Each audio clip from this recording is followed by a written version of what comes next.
dos projetos que fazem da Alemanha um dos países mais inovadores do mundo. We want to tell stories about the city we are in. So actually we're in Berlin, and we want to take the city into the hotel and want to tell a story about the city. Hoje, logo após o Metrópolis, Rota da Inovação. Oi, eu sou a Alessandra Maestrini e eu quero convidar você a assistir ao meu show Drama and Jazz, dia 31 de agosto, aqui em São Paulo, no Teatro Porto Seguro. I need help from you, baby, need it desperately. A grade de programação da TV Cultura tem o apoio da Lei Rouanet.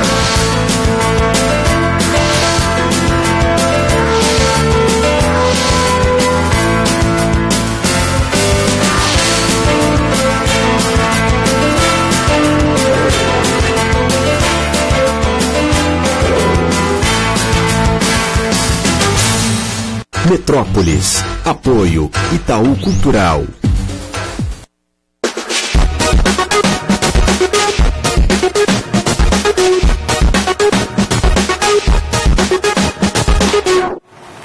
Dois álbuns icônicos do rock vão ganhar reedições caprichadas nos próximos meses. Começamos com o mais pesado. Quem está abrindo essa caixa aí é o James Hetfield, vocalista do Metallica. Ali dentro está a edição de luxo de Master of Puppets. Para muita gente, o melhor álbum da banda. Originalmente, o disco saiu em 1986 e agora ganha esse super pacote com álbum remasterizado em CD e vinil, versões ao vivo, demos, DVDs com entrevistas e apresentações ao vivo. O álbum também vai ser vendido separadamente em CD e vinil, além da versão digital. Tudo em novembro.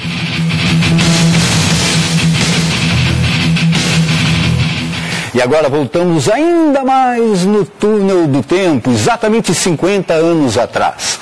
1967, tudo a ver com o visual desse clipe lançado para apresentar a reedição de The Satanic Majesty's Request dos Rolling Stones. A caixa vai sair no mês que vem com versões em vinil e CD, além de um livro com fotos e anotações. Uma das músicas mais conhecidas do disco é 2000 Light Years from Home. Vamos ouvir?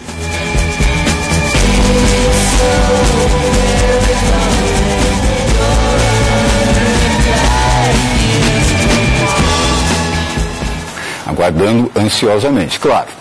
E já que falamos de lançamentos, Tim Bernardes, vocalista e guitarrista da banda O Terno, já tem o primeiro álbum solo pronto, exatamente. Se chama Recomeçar, vai sair no mês que vem. A primeira música é Tanto Faz. E antes que os fãs do Terno fiquem preocupados, a banda não acabou não. Ok? Então tchau, até amanhã. E amanhã tem Metrópolis especial da Flip, ok? Logo depois do Jornal da Cultura. Tanto faz quem saiu, quem entrou, tanto faz de que lado ficou, tanto faz, eu vou sempre perder.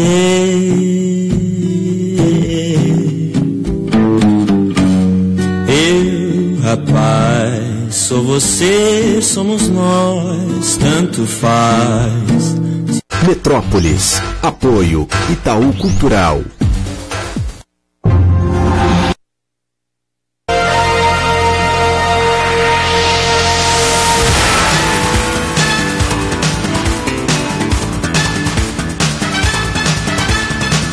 TV Mais canal 17.1 HD.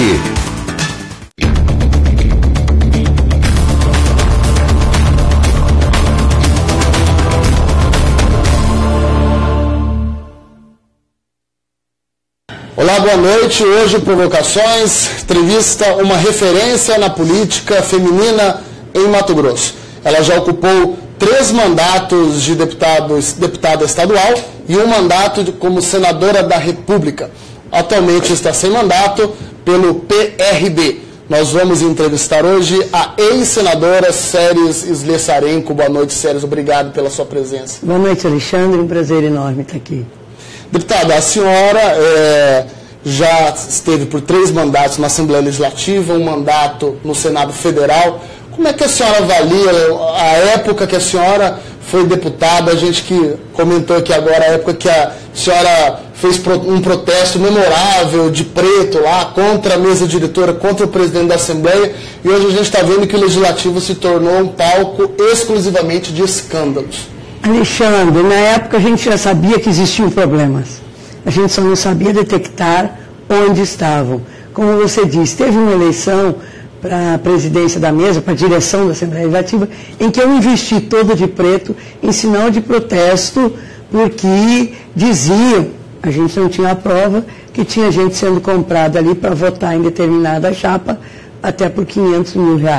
Então, como a gente não sabia se era verdade ou não e como isso estava acontecendo, em sinal de protesto, eu botei até um véu preto na cabeça dentro do plenário para registrar o meu protesto, e na hora do voto joguei um saco de moedinhas de 1 centavo em cima da urna, que era a forma de protestar contra qualquer tipo de compra ou venda, como quer que seja que se diga, de voto.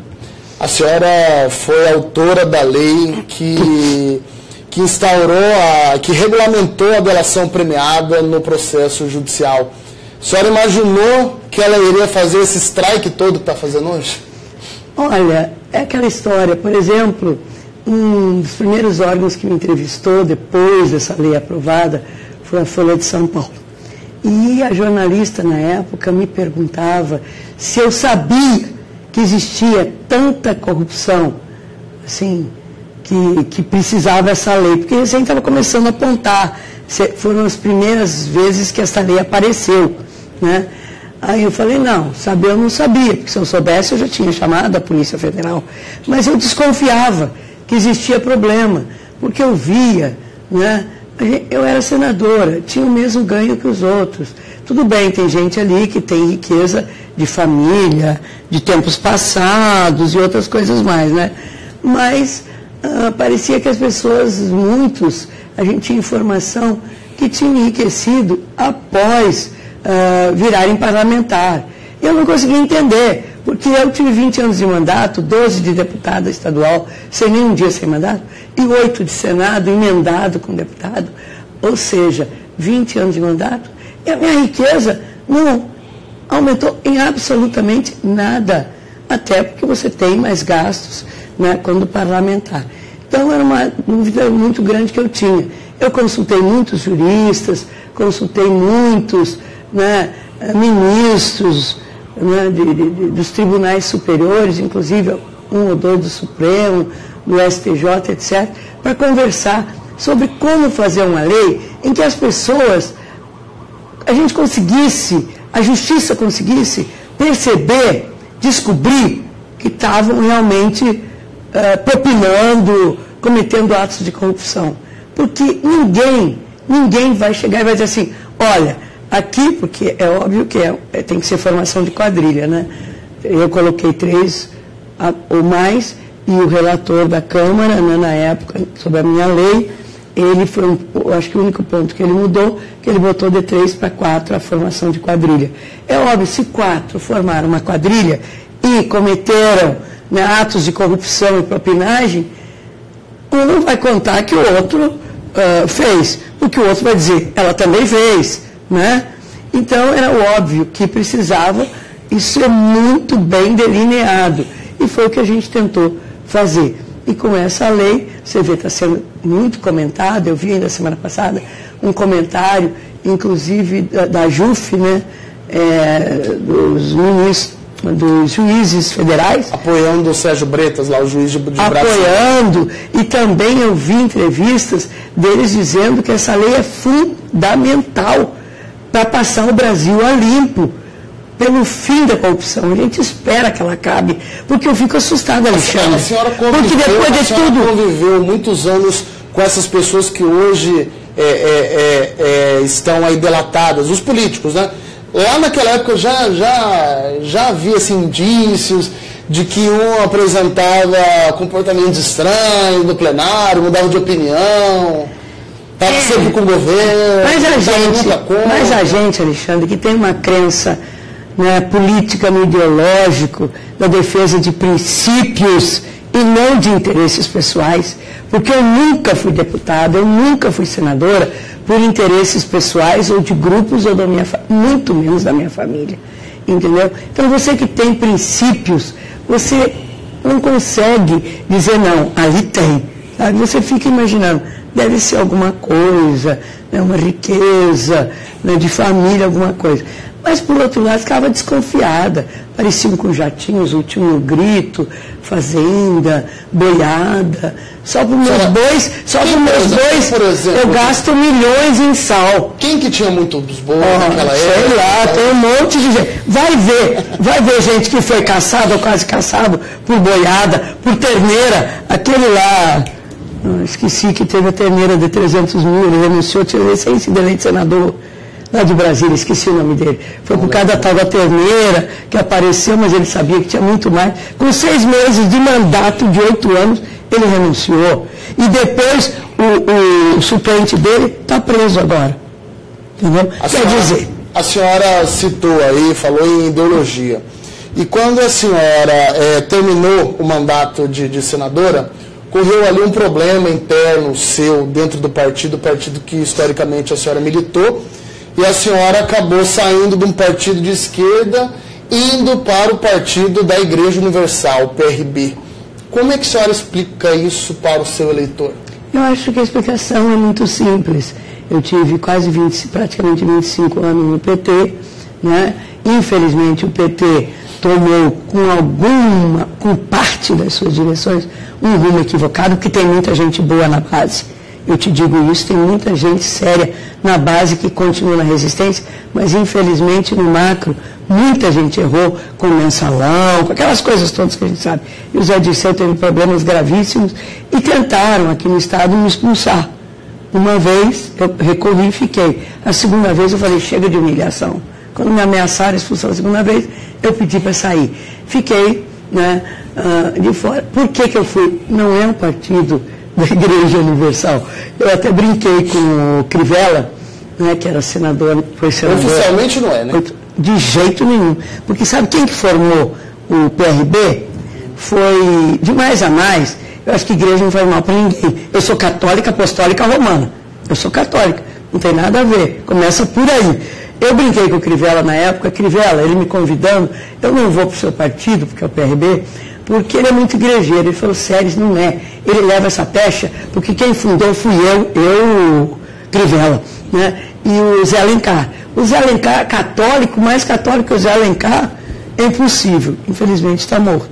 O Crivella, uma pessoa extremamente militante, né, sério, evangélico. Eu não tenho nada, eu sou super laica, eu não tenho nada contra igreja nenhuma, contra as igrejas cristãs, de jeito nenhum. Mas essencialmente é um partido de direita, né?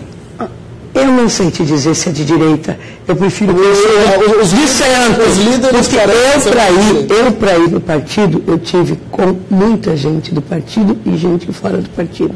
E vi a liberdade de ação, conversando, por exemplo, com o Russomano. E com a própria bancada, vários da bancada, eu fui conversar, tem 25... O Russomano é um instrumento da Igreja Universal, tem 25, catolicíssimo, né? Ele? Nossa, como é que é o nome daquele padre famoso de São Paulo? É padrinho da filha dele, fez o casamento dele, viveu na casa dele. Bom, não importa, Padre Marcelo. Padre Marcelo Rossi. Aí o que acontece? Quando eu fui para dentro, conversar com essas pessoas que eu ia filiar, etc., estava para tomar essa decisão, o que aconteceu? Foi me dito com todas as letras, aqui tem ateu, são 25 federais, tem ateu, tem católico, tem pessoal ligado a outras crenças, entendeu? Tem espírita, tem evangélico dos 25, se não me engano, são 9 ou 10. Os outros são de outras religiões, outras organizações religiosas, vamos dizer assim. Não só por exemplo. Então, eu me sinto totalmente à vontade, sabe por quê? Porque ninguém me pediu, em nenhum momento, para eu tergiversar sobre os princípios que eu defendo. O que eu defendi, eu continuo defendendo exatamente do mesmo jeito e ninguém vai me podar. E isso, vários deputados federais me disseram. A senhora terá sempre a liberdade. E eu espero que eu tenha, porque até agora eu tenho tido. A senhora foi candidata a prefeita nas últimas eleições, acabou não ganhando, teve uma votação razoavelmente baixa, né? Ficou muito baixa, em quarto lugar. E depois, inclusive, no segundo turno, a senhora apoiou o candidato Wilson Santos, que é um candidato do PSDB, que sempre foi inimigo do PT, por exemplo, né? Que é onde a senhora sempre militou. A senhora não acha que isso é uma incoerência ideológica? Não, porque a ideologia naquele momento não estava existindo de jeito nenhum. Eu apoiei o Wilson, aliás, tive uma votação irrisória, eu não tenho dúvida. Por quê? Porque tiveram na minha casa, Alexandre, 10 partidos. Eu ia ter 182 candidatos a vereador fazendo campanha para mim. Mas pediram dinheiro. 100 mil cada partido. Pediram dinheiro para a senhora? Sim. E eu falei, eu não tenho. E se eu tivesse, eu não dava. Você não denunciou isso? Eu falei até numa televisão aí que teve um jornalista de fora que veio, se não me engano, na Bandeirantes. Eu falei tudo isso, entendeu? Agora, aí eu fiquei sem candidato praticamente a vereador.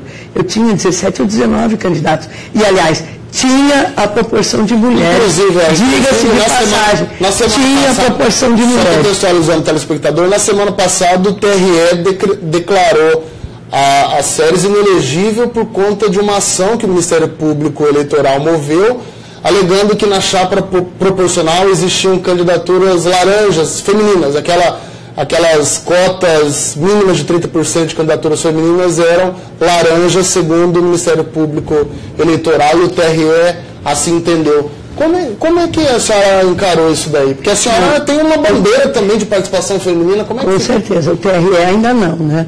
Nós vamos entrar com embargos ainda, né? O juiz eleitoral. Isso, entendeu? Mas eu fiquei chocada, eu levei um susto quando isso aconteceu, né? Em primeiro lugar, porque eu sempre defendi... Só um pouquinho, a gente vai para o intervalo comercial, a senhora vai responder essa pergunta depois do intervalo comercial, lembrando que você também pode assistir esse programa pelo site tvmaisnews.com.br, hoje recebendo aqui a ex-senadora Séries Svessarenko. Fica aí, a gente volta já. As queimadas são um grande problema ambiental e se prevenir delas é essencial para que o meio ambiente seja preservado. Não jogue picos de cigarro em locais onde haja vegetação. Latas de metal e garrafas de vidro não podem ser jogadas em qualquer local, pois elas esquentam com muita facilidade e acabam causando queimadas. Em caso de acampamento, a fogueira deve ser feita em locais onde não haja vegetação. Evite queimadas. Uma conscientização da sua TV Mais, canal 17.1. Dedicação, carinho, solidariedade. Há 200 anos, a Santa Casa de Cuiabá cuida da saúde de quem mais precisa e, por isso, investe na qualidade dos serviços para que todos tenham mais qualidade de vida. Hoje, a Santa Casa conta com infraestrutura moderna e tecnologia de ponta, consultas, exames, internações clínicas e cirúrgicas, UTI e novos serviços de raio-x, mamografia e ultrassom. Quando mais precisar, você sabe que a Santa Casa estará de portas abertas. Cuiabá Humanizada. Olá, aqui você vai saber como Cuiabá está ficando mais humanizada, mais linda e cada dia melhor para se viver. Lembra daquelas cenas tristes com pais e mães passando a noite em filas nas creches? Isso é coisa do passado. A Prefeitura criou a matrícula web e ninguém mais precisa dormir na fila. Também reajustou em 40% o repasse para as creches da rede filantrópica e criou 600 novas vagas na rede pública. Um decreto do prefeito garante que os mais pobres têm preferência na hora de preencher as vagas. Isso é mais justo, você não acha? O Hora Estendida já está funcionando neste CEMEI, aqui no Real Parque. Esse projeto Hora Estendida mudou a sua vida? Mudou. Sem esse projeto, eu diria que seria uma mãe, assim, desempregada. São ações assim, pensadas e feitas para as pessoas, que vão fazer com que nossa cidade fique cada dia melhor, mais justa e mais humanizada. Prefeitura de Cuiabá. De volta com Provocações, hoje recebendo aqui a ex-senadora Séries Svessarenko. E a gente estava falando sobre a decisão da Justiça Eleitoral que decretou a senhora inelegível por essa questão das candidaturas femininas. Houve mesmo candidaturas laranjas ou a Justiça se equivocou? Com o maior respeito que eu tenho pelo juiz Gonçalo de Barros, né, na sentença ele diz que eu não tive participação, mas que fui beneficiada com a fraude cometida. eu não consegui entender direito isso aí. Se eu não tive participação, como é que eu fui beneficiada? Eu era majoritária. Vamos partir do pressuposto que na proporcional houve problema. Que nós tínhamos um número de candidatas, então não houve. O que houve foi um equívoco, do meu ponto de vista, da pessoa que quis ser candidata e depois, lá pela metade da campanha, ela não tinha nem entendido direito. Pelo que eu entendi, eu não conheço a pessoa. Eu nunca vi essa senhora. Ela mesma disse diante do juiz que nunca me viu, que nunca falou comigo, que nunca conversou comigo. Ela é do PRB, essa pessoa? É do PRB. Ela mesma disse diante do juiz, quando foi que o juiz chamou as pessoas para ouvir, eu não fui chamado, entendeu? Mas ela disse que não me conhece, que nunca viu, que nunca falou comigo. E ela desistiu no meio da campanha, entendeu? Não fiz santinho, ela disse que não ganhou nada, que não... Nada, entendeu? E como que eu posso ser beneficiada se houve fraude, né? Que me parece que foi um equívoco, que não houve, mas vamos partir do pressuposto, já que houve a punição, entendeu? Então, como que eu posso ser punida se o próprio juiz diz que eu não tive participação, mas que eu me beneficiei da fraude? Como que eu me beneficiei se eu fui majoritária? Eu não precisava de um candidato a vereador, nenhum, entendeu? Porque a minha candidatura era majoritária. Como que eu me beneficiei dessa fraude que era no proporcional? Então não dá para entender. E justo eu, que sempre lutei tanto, estou lutando e continuarei lutando para que as mulheres façam política. Eu que preciso de mais de um programa só para falar da importância da mulher na política. Eu que terça-feira da semana passada passei quase 3 horas discutindo com representações de 35 sindicatos a convite, né, da liderança maior desse agrupamento para falar sobre mulher na política. Fui aplaudida em pé, tirei 200 fotos, eu acho, entendeu? Com as mulheres eufóricas por eu estar conclamando a participação da mulher na política. Como que eu ia fazer alguma coisa para atrapalhar a mulher de participar da política? Ao contrário, eu quero muitas mulheres participando da política. Não somos mais, mas muito menos valorosas que os homens para fazer política. Somos iguais e queremos força política. A senhora acredita que vai reverter essa sentença? Eu acredito porque creio que existiu equívocos de entendimento, entendeu? E que a justiça irá se fazer. Porque alguém que sempre defendeu a mulher na política, alguém que tinha uma candidatura majoritária, que o próprio juiz disse que eu não tive participação na questão, né? Como que eu me beneficiei de qualquer fraude? Eu não cometi nenhuma fraude. Se houve fraude, se foi constatada a fraude, foi lá na proporcional, entre os vereadores, não na majoritária. Então eu creio que sim, a justiça se fará. Hoje o Congresso Nacional está discutindo essa suposta reforma política, né? Que talvez, ou que era o começo para se resolver os problemas do país. Só que a gente está vendo aí que virou um grande arranjão, acordão, para os políticos lá se manterem onde estão. O legislativo virou um apêndice do executivo, virou um toma lá da cá, desenfreado, né? Olha, Alexandre, dá uma tristeza imensa. Eu, hoje mesmo, me perguntava, um meio de comunicação me perguntava se eu vejo luz no fundo do túnel. Eu falei, o túnel está escuro, está meio difícil, porque você disse muito bem e eu não vou repetir, entendeu? O parlamento virou um apêndice dos executivos, principalmente do nacional. E aí não vai funcionar nunca. Ou a gente toma uma atitude, porque o que estão querendo fazer com essa reforma, entre aspas, que é uma distritão, é uma reforma aí super mal feita, para esconder os que são parlamentares hoje e que estão realmente com dificuldade de se reeleger. E o povo vai ficar, essa coisa vai ficar meio nebulosa e a população não vai entender direito e vai, quando viu, já ter votado em alguém desses que lá estão e que estão cometendo toda a sorte de erros, crimes, corrupção, toma lá da cá, roubalheira, É vergonhoso o que está acontecendo.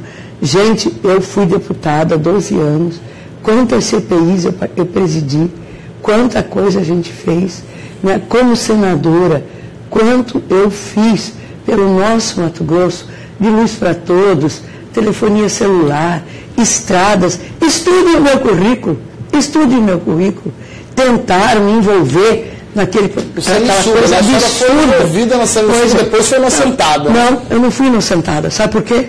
Porque não teve processo contra mim. Não teve denúncia. Não houve denúncia. O Ministério Público não ofereceu denúncia. Se não teve denúncia, não teve processo. Se não teve processo, não foi absolvida. Não podia ter denúncia. Eu não sabia de nada. Indícios, né? Porque para iniciar o processo tem que ter indícios, né? Mas sabiam que não tinha. E a Veja, de 23 de junho de 2011, está lá dizendo quem pagou. Para os caras dizendo que estavam envolvidos. Leia a Veja do dia 23 de junho de 2011. Mas conta pra gente, que a gente não tem a Veja. Não, vai lá, procura. Quem pagou? Eduardo Mágico pagou? Procura na internet. Você já falou, pronto. Você vai ler a Veja. Alexandre, você vai ler a Veja. Inclusive, né, a Veja diz que foram 2 milhões. O Mato Grossense costuma... Pra quê? O Mato Grossense costuma... O que eu fiz errado? Curta em relação a eu não fiz nada de errado. Eu nem sabia dessa história, eu nunca ouvi falar dessa história de sanguessuga. Pra que me macular, gente? Pra quê? Porque tem que botar todo mundo... Porque ele era candidato também, é senador? Será que não, estávamos disputando o governo do Estado. Pra que me botarem no mesmo... na mesma cesta, na mesma sacola? Eu nunca botei a mão no dinheiro público e eu não aceito. A senhora tem aposentadoria do Senado Federal, da nem de deputada. Não, o FAP, no término, é imoral, absolutamente imoral.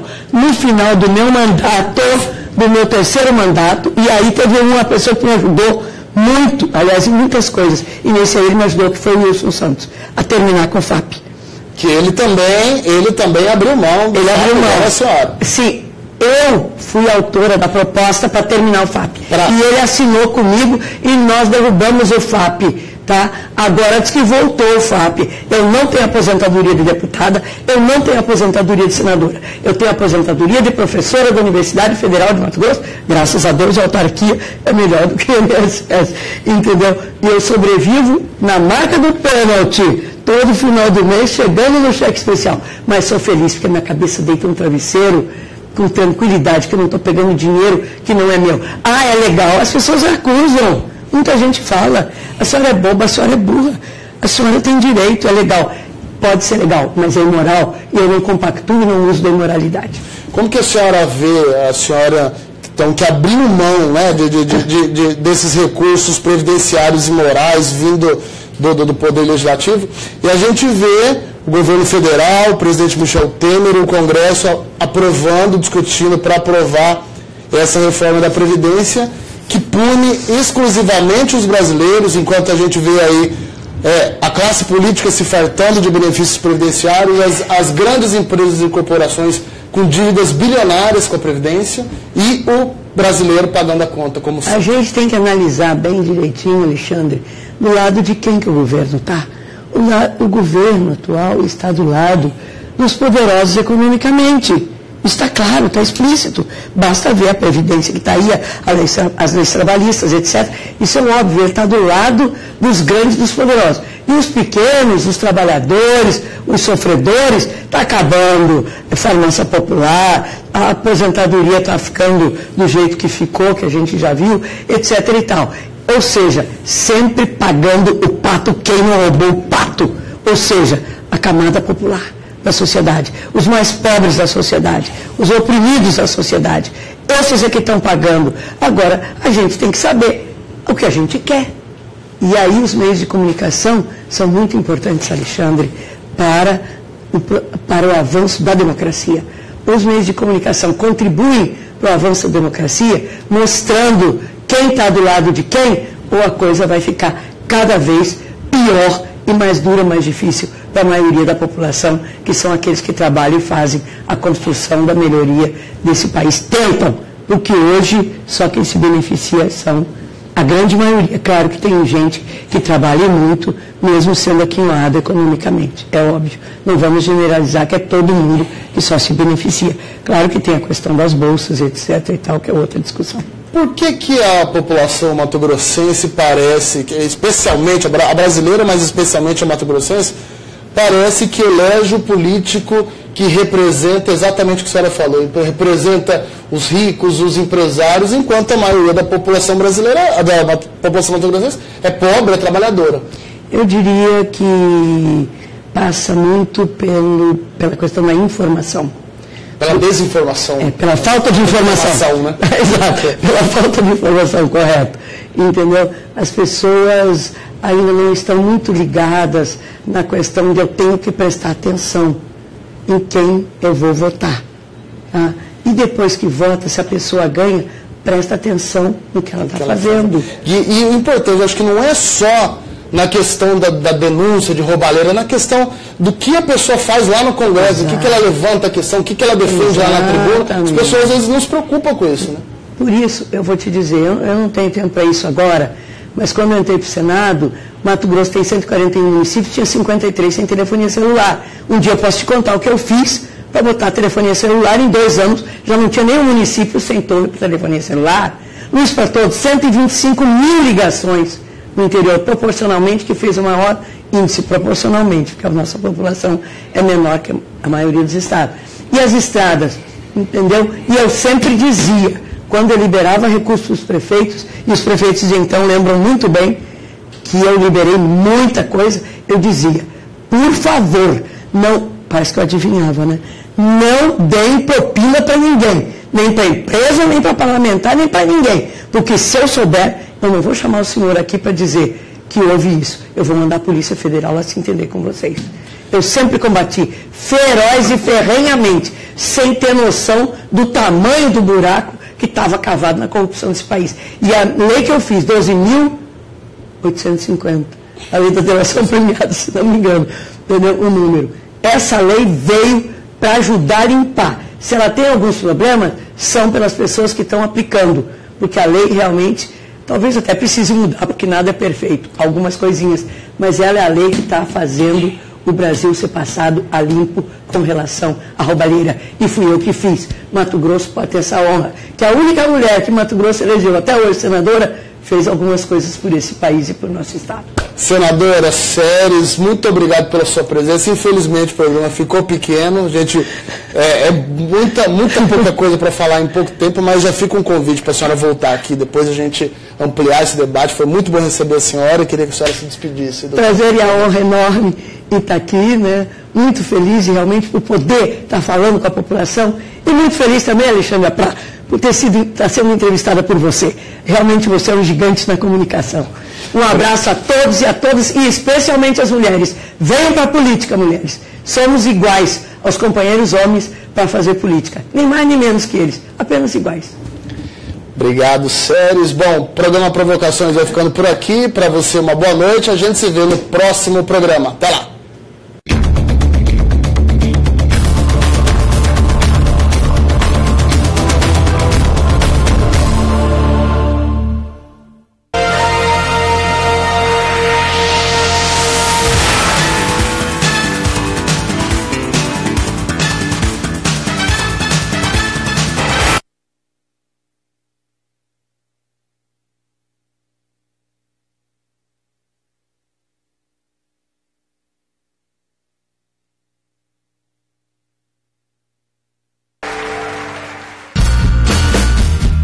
Persona em Foco recebe mais uma personalidade marcante da nossa cultura.